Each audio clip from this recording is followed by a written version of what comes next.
कहानी की शुरुआत में हम देखते हैं ठंडी हवाओं और बर्फ के बीच एक शिप फंसी हुई है। कप्तान एडिसन अपने सभी सैनिकों के साथ शिप को बर्फ से बाहर निकालने की कोशिश कर रहा है, लेकिन हर प्रयास व्यर्थ साबित होता है। सन्नाटा है, ठंडी रात, और उनका हौसला धीरे धीरे टूट रहा है। अचानक रात के अंधेरे में गोलियों की आवाज गूंजती है। एडिसन डर और जिज्ञासा के बीच नीचे की तरफ उतरता है। दूर बर्फीली जमीन पर एक हल्की रोशनी दिखाई देती है। एडिसन अपने सैनिकों के साथ वहां पहुंचता है और देखता है एक घायल आदमी अर्ध विक्षिप्त और भय में डूबा, लेकिन उन्हें समझने का मौका भी नहीं मिलता। किसी अजीब और डरावनी चीख की आवाज हवा को चीरती हुई आती है। उनके पीछे एक विशालकाय मॉन्स्टर उभरता है। उसकी आंखों में कोई मानवीयत नहीं, सिर्फ भयानक क्रोध। सैनिक गोलियां चलाते हैं, वार करते हैं, लेकिन मॉन्स्टर पर किसी चीज का कोई असर नहीं होता। वो लगातार उस घायल आदमी की ओर बढ़ता है। कप्तान एडिसन का दिल तेजी से धड़कता है। वो समझता है कि साधारण हथियार यहाँ बेअसर है, और तभी एक विचार आता है। मॉन्स्टर के सामने की जमीन तोड़ दी जाती है और वह पानी में डूबकर चला जाता है। थोड़ी देर का सन्नाटा और राहत। कप्तान तुरंत घायल आदमी के पास दौड़ता है। आदमी होश में आता है। उसका नाम विक्टर फ्रैंकस्टाइन है। वो कांपते हुए पूछता है, शैतान कहाँ है? उसने तुम्हारे कितने आदमी मारे? कप्तान समझाते हैं, हमने उसे मार दिया। लेकिन विक्टर का चेहरा भय से और भी कठोर हो जाता है। तुम नहीं समझते, उसे कोई नहीं मार सकता। वो वापस आएगा, तब तक मेरा पीछा नहीं छोड़ेगा, जब तक तुम मुझे उसके हवाले नहीं करोगे।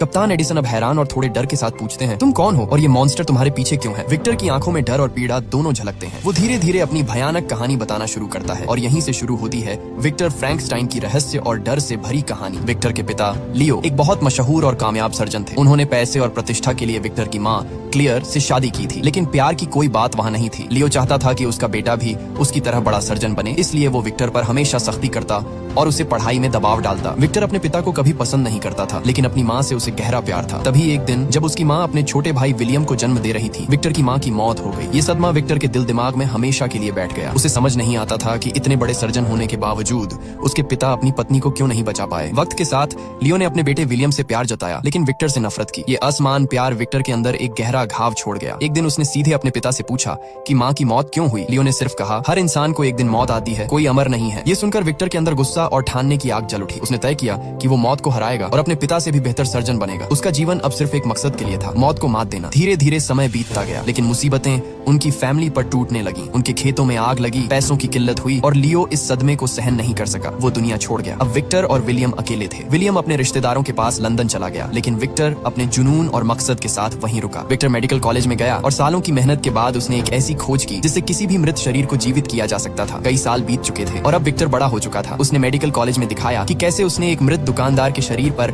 अलग अलग मृतकों के अंग लगाए और उसे जीवित किया। विक्टर ने 2 बैटरियों की मदद से उस मृत शरीर को करंट देकर चलने फिरने लायक बना दिया। विक्टर खुद खुशी से झूम उठा। उसने करिश्मा कर दिखाया, लेकिन बाहर की दुनिया उसे मानने के लिए तैयार नहीं थी। लोग उसे झूठा और धोखेबाज कहते और उसकी सफलता पर यकीन नहीं करते। सबने विक्टर को ठुकरा दिया। फिर भी विक्टर का इरादा मजबूत था। उसने मौत को चुनौती देने का रास्ता चुन लिया था और अब कोई भी उसे रोक नहीं सकता था। एक दिन विक्टर की मुलाकात हेनरिज नाम के एक अमीर आदमी से होती है। हेनरिज उसे बताता है कि उसकी भतीजी एलिजबेथ विक्टर के भाई विलियम से शादी करने वाली है। हेनरिज ने विलियम से विक्टर के बारे में बहुत कुछ सुना है, उसके एक्सपेरिमेंट, उसकी खोजें और उसकी असाधारण क्षमताओं के बारे में। हेनरिज को पूरा यकीन था कि विक्टर सच में एक मृतक को जीवित कर सकता है, एक नया इंसान बना सकता है। हेनरिज विक्टर से कहता है कि उसके पास बहुत पैसे हैं और वो इन सबको विक्टर के काम में लगाना चाहता है। बस उसके लिए विक्टर को उससे हाथ मिलाना होगा। हेनरिज की बातें सुनकर विक्टर थोड़ा हैरान हुआ, लेकिन अब उसके पास कोई दूसरा चारा नहीं था। वो तैयार हो जाता है। अंततः हेनरिज विक्टर को अपने घर ले जाता है, जहाँ विलियम और एलिजबेथ भी मौजूद होते हैं। विलियम अब एक सफल बिजनेसमैन बन चुका था और वो भी विक्टर के प्रोजेक्ट में इन्वेस्ट करना चाहता था। हेनरिज की अमीरी और विलियम का सहयोग, इन दोनों की मदद से विक्टर बेहद खुश था। लेकिन सबसे ज्यादा खुशी उसे तब हुई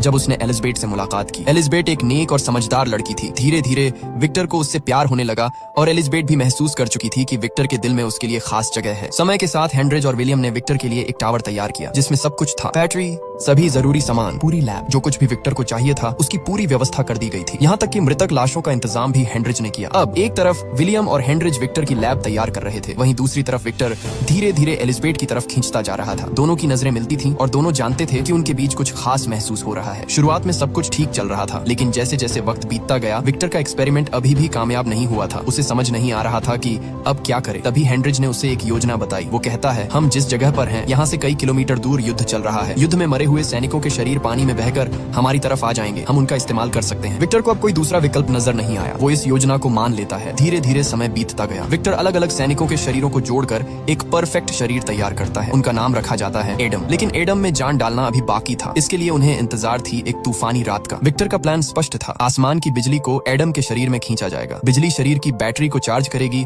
और एडम में जान आ जाएगी। और फिर वो रात भी आ गई। आकाश काले बादलों से ढक गया। बिजली की चमक और गरज पूरे टावर को हिला रही थी। विक्टर हेनरिच को बुलाने के लिए जाता है, लेकिन वह देखता है कि हेनरिच बुरी तरह बीमार है। हेनरिच विक्टर को अपनी अंतिम सच्चाई बताता है, मुझे अब ज्यादा वक्त नहीं बचा, मैं मरने वाला हूँ, मैं सिर्फ यही चाहता हूँ कि तुम एडम का शरीर मुझे दे दो। विक्टर ये सुनकर हिल जाता है, लेकिन वो ऐसा करने के लिए तैयार नहीं। दोनों के बीच बहस और झगड़ा शुरू हो जाता है। गुस्से में हेनरिच धक्का खाकर टावर से नीचे गिर जाता है और मर जाता है। लेकिन विक्टर के पास कोई वक्त नहीं था। तूफान अपने चरम पर था। वह डर और उत्सुकता के बीच खड़ा था। उसने बिजली की चमक को पकड़कर एडम के शरीर में डाल दिया। शरीर हिलता नहीं, चमकते अंग सुन्न लगे। विक्टर के चेहरे पर निराशा छा गई। शायद वह फिर से फेल हो गया था। थक और हताशा के साथ विक्टर अपने काम से थक कर वहीं सो गया। लेकिन उसके दिमाग में एक ही सवाल घूम रहा था, क्या एडम कभी जीवित होगा? अगली सुबह जब विक्टर की आंख खुलती है, उसकी सांसें थम जाती हैं। उसके सामने एडम खड़ा था, जिंदा। रात भर जो शरीर बिल्कुल बेहरकत पड़ा था, आज वो अपनी बड़ी बड़ी मासूम आंखों से विक्टर को देख रहा था। विक्टर हैरान रह गया। उसने कर दिखाया था। मौत को हराने का उसका सपना हकीकत बन चुका था। लेकिन एडम वो एक नवजात बच्चे जैसा था। उसे नहीं पता था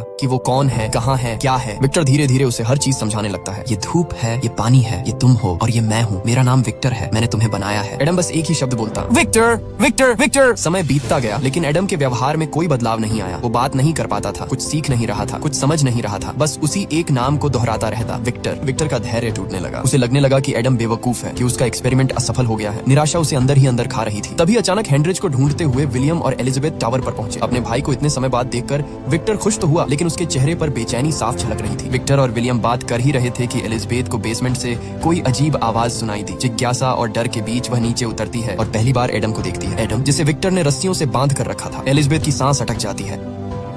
वो ऊपर भागती है और कांपती आवाज में विक्टर से पूछती है कि नीचे कौन है। तभी विक्टर दोनों को सच बता देता है, एडम, उसका एक्सपेरिमेंट, उसकी खोज। लेकिन अभी भी हेनरिच की मौत की बात छुपा जाता है। एडम को देखकर विलियम बेहद खुश होता है। तुमने कर दिखाया विक्टर, तुमने एक मुर्दे को जिंदा कर दिया। लेकिन एलिजाबेथ की आंखों में खुशी नहीं, दर्द था। उसे एडम पर दया आती है। ये भी तो एक इंसान है, तुमने इसे ऐसे क्यों बांध रखा है? इसके साथ ऐसा बर्ताव क्यों? धीरे धीरे एलिजाबेथ एडम के पास जाने लगती है। वो उससे बात करती है, मुस्कुराती है, उसकी आंखों में इंसानियत ढूंढने की कोशिश करती है और आश्चर्यजनक रूप से एडम भी उसकी ओर खींचने लगता है। ये सब देखकर विक्टर के भीतर जलन का तूफान उठ खड़ा होता है। एलिजाबेथ, जिससे वो प्यार करता था, ध्यान दे रही थी एक ऐसे जीव पर जिसे वो अब एक गलती समझने लगा था। विक्टर के मन में नफरत पनपने लगी एडम के लिए और एक खतरनाक फैसला उसके भीतर जन्म लेने लगा। विक्टर ने ठान लिया, वो एडम को मार देगा, लेकिन ऐसा करने से पहले उसे विलियम और एलिजाबेथ को यहाँ से दूर भेजना होगा, हमेशा के लिए। विक्टर विलियम को सब कुछ बता देता है। हेनरिच मर चुका है और एडम एक बेवकूफ है। विक्टर कहता कि इसे खत्म करना अब जरूरी है, वरना ये शैतान शायद सबको मार डालेगा। विलियम अपनी भाई की बात मान लेता है और एलिजाबेथ को लेकर वहाँ से चला जाता है। विक्टर अब पूरी तरह पागलपन की हद तक जुनूनी टावर में लौटता है। उसने तय किया था, एडम को रोकना पड़ेगा, चाहे कुछ भी हो जाए। वो एडम के पास जाता है और कहता, कुछ ऐसा बोलो कि मैं तुम्हें बख्शता हूँ। तभी एडम केवल एलिजाबेथ का नाम लेता है। ये सुनते ही विक्टर का क्रोध चरम पर पहुंच जाता है। वो टावर में आग लगा देता है। एडम चिल्लाता रहता है, आग चारों ओर फैलती है, लेकिन विक्टर उसे बचाने की कोशिश नहीं करता। उस धमाके में विक्टर का पैर भी जल जाता है, लेकिन उसकी नजर केवल एडम पर थी, उस पर जो उसकी खुद की रचना थी। लेकिन कहानी यहीं खत्म नहीं होती। अगली सुबह हम फिर से प्रेजेंट में आते हैं, जहाँ विक्टर कैप्टन को आगे की कहानी सुना रहा था। वहीं एडम धीरे धीरे केबिन तक पहुंच चुका है। कैप्टन एडम को रोकने की कोशिश करता है, लेकिन कोई भी उसे रोक नहीं पाता। कैप्टन चिल्लाता है, मार तो मुझे और साबित कर दो कि विक्टर ने जो कहा वही सच है, तुम वही शैतान हो। ये सुनकर एडम के भीतर गहरा दुख और क्रोध उठता है। वो जवाब देता है, ठीक है, तुमने विक्टर की कहानी सुन ली, अब मेरी कहानी सुनो और फैसला करो कौन गलत था, मैं या विक्टर। और यहीं से शुरू होती है एडम की कहानी। धमाके में विक्टर वहाँ से भाग जाता है, लेकिन एडम आग के बीच फंसा रहता है। अचानक उसकी नजर कट्टर की तरफ जाती है और अपनी ताकत से वो टावर से बाहर निकलने में कामयाब हो जाता है। बाहर निकलते ही उसे समझ नहीं आता कि अब क्या करे, किस दिशा में जाए। जंगल की तरफ चलते हुए एक शिकारी उसे देख लेता है और उस पर हमला कर देता है। एडम डर के मारे भाग जाता है। भागते भागते उसे एक घर दिखता है। बेसमेंट में छिपकर वो वहाँ शरण लेता है। थोड़ी देर बाद वह सुनता है, घर में कुछ आवाजें हैं। धीरे धीरे पता चलता है कि ये वही शिकारी है जो जंगल में उससे मिला था। ये घर शिकारी के परिवार का है, बीवी, भाई, बच्ची और उसके पिता, जो काफी कठोर और डरावने हैं। और एडम अभी भी समझ नहीं पा रहा था कि अब उसे क्या करना है, लेकिन उसे पता था ये जगह कुछ दिनों के लिए उसका शरण स्थल बन सकती है। एडम के पास जाने के लिए कोई रास्ता नहीं था, कोई इंसान भी उसे समझने वाला नहीं था, इसलिए उसने छुपकर उसी घर के बेसमेंट में रहना शुरू किया। वहाँ एक अंधा आदमी रहता था जो अपनी पोती को कहानी सुनाता, उसे जीवन के सबक सिखाता। एडम भी उसकी हर बात ध्यान से सुनता और धीरे धीरे बोलना सीखने लगा। वो अब खुद को इस परिवार का हिस्सा मानने लगा। उसे समझ नहीं आता था कि ऐसा क्या करे जिससे ये परिवार उसे अपना ले। फिर उसने मदद करना शुरू किया। जब परिवार रात में सो जाता, एडम बेसमेंट से निकलकर उनके लिए लकड़ियां काटता, बाहर सफाई करता और घर की देखभाल करता। परिवार सोचता कि ये काम शायद जंगल की कोई अच्छी आत्मा कर रही है। खुश रहते थे। एडम भी खुशी खुशी बेसमेंट में छुपा रहता। धीरे धीरे सर्दी बढ़ने लगी। शिकारी अब पूरे परिवार को लेकर जाने का फैसला करता है, लेकिन अंधा आदमी अपने बेटे को समझाता है, तुम लोग जाओ, मैं इसी घर में रहूंगा। शिकारी चला जाता है और एडम अब अकेला अंधे आदमी के पास जाने की हिम्मत जुटाता है। जब वो पास पहुंचता है, अंधा आदमी उसे पहचान लेता है। तुम वही हो जो इतने समय से हमारे बेसमेंट में छुपा था और हमारी मदद करता था। यहीं से उनकी दोस्ती पनपती है। अंधा आदमी एडम को खाना देता, कपड़े देता, किताबें देता। एडम सारी किताबें पढ़ता और धीरे धीरे वो आदमी उसका सबसे अच्छा दोस्त बन जाता है। एक दिन अंधा आदमी एडम से पूछता है, तुम कहाँ से आए हो? एडम को उस धमाके के बाद याद नहीं था कि उसे किसने बनाया, कहाँ से लाया गया। बस एक नाम याद था, विक्टर। अंधा आदमी उसे समझाता है, जाओ पता लगाओ कि तुम कहाँ से आए हो और तुम्हें किसने बनाया। एडम अंधा आदमी की बात मानता है और अपनी खोई हुई यादों का पीछा करते हुए उसी टावर में पहुंच जाता जहां से वो बाहर निकला था। और तभी सब कुछ उसके सामने स्पष्ट हो जाता है, किसने उसे बनाया, क्यों और उसका उद्देश्य क्या था। ये सब याद आते ही उसके अंदर गहरा दुख और गुस्सा पैदा होता है। एडम तुरंत अंधा आदमी के पास लौटता, लेकिन अब देर हो चुकी थी। घर में भेड़िए घुस चुके थे और उन्होंने अंधा आदमी पर हमला कर दिया था। एडम की आंखों में आग और हिम्मत झलकती है। अब उसे पता था कि उसे क्या करना है। भेड़िए एडम पर हमला करने की कोशिश करते हैं, लेकिन एडम बेहद शक्तिशाली था। उसने अपनी ताकत दिखाते हुए उन सभी भेड़ियों को भगा दिया। अब अंधा आदमी गंभीर हालत में पड़ा था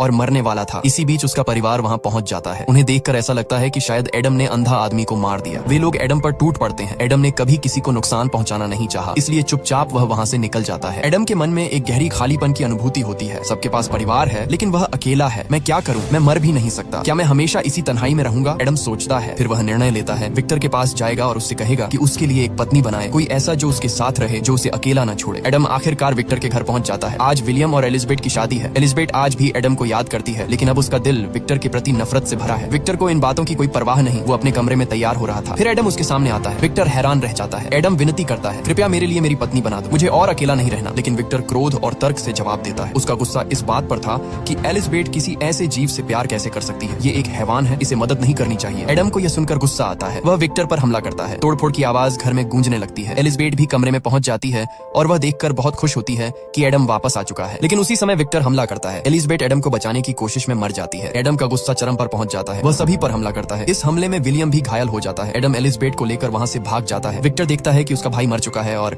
एलिजाबेथ अब एडम के साथ है। उसकी आंखों में गुस्से की आग फैल जाती है। अब वह कुछ भी करके अपना बदला लेने को तैयार है। विक्टर अंततः एडम को ढूंढ ही लेता है। एडम विक्टर से बताता है कि एलिजाबेथ मर चुकी है, लेकिन अब वह भी जिंदा नहीं रहना चाहता। अब या तो विक्टर उसे मारेगा या वह विक्टर को। एडम विक्टर पर हमला करता है। विक्टर को गहरी चोट पहुंचती है। एडम कहता है, जब तुम्हारा जख्म भर जाएगा मैं फिर लौटूंगा और उस दिन तुम्हें और ज्यादा तकलीफ और दर्द दूंगा। और फिर एडम वहां से चला जाता है। अब विक्टर और एडम दोनों का मकसद सिर्फ एक ही था, एक दूसरे को तकलीफ देना। एडम का पीछा करते हुए विक्टर बर्फीले तूफान में आगे बढ़ता है। महीनों का संघर्ष, थकावट और लगातार संघर्ष के बाद आखिरकार वही रात आती है। वही रात जिस रात कैप्टन को विक्टर पहली बार मिला था। एक टेंट में विक्टर और एडम आमने सामने हैं। एडम फिर से विक्टर पर हमला करता है। विक्टर भी अपनी पूरी ताकत से उसे मारने की कोशिश करता है, लेकिन जैसा कि हम जानते हैं आदम मर नहीं सकता, वो फिर से जिंदा रहता है। और फिर कहानी एक बार फिर से प्रेजेंट में लौट आती है। विक्टर कैप्टन से पूछता है, बताओ मेरी क्या गलती थी? मैंने आदम को बनाया, लेकिन मैंने उसे शैतान नहीं बल्कि इंसान बनाया। उसने बस एक ही ख्वाहिश मांगी कि मैं उसकी पत्नी बनाऊं। मैंने उसे मना कर दिया। उसने मुझसे मौत मांगी और अब मैं समझ गया हूँ मैं उसे मार नहीं सकता। मैं क्या करूँ? मेरी क्या गलती थी? एडम की ये कहानी सुनकर कैप्टन और विक्टर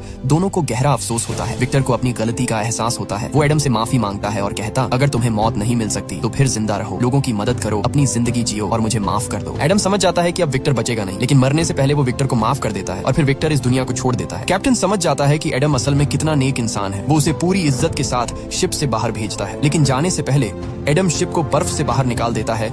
कई सैनिकों और कैप्टन की जान बचाता है। वो लोग सुरक्षित रूप से वहां से चले जाते हैं, लेकिन एडम अभी भी इस दुनिया में है, जिंदा, ताकतवर और अकेला। और मुझे लगता है कि इस कहानी का पार्ट 2 जरूर आना चाहिए। आपको क्या लगता है? कमेंट करके जरूर बताइए। तब तक के लिए धन्यवाद और गुड बाय।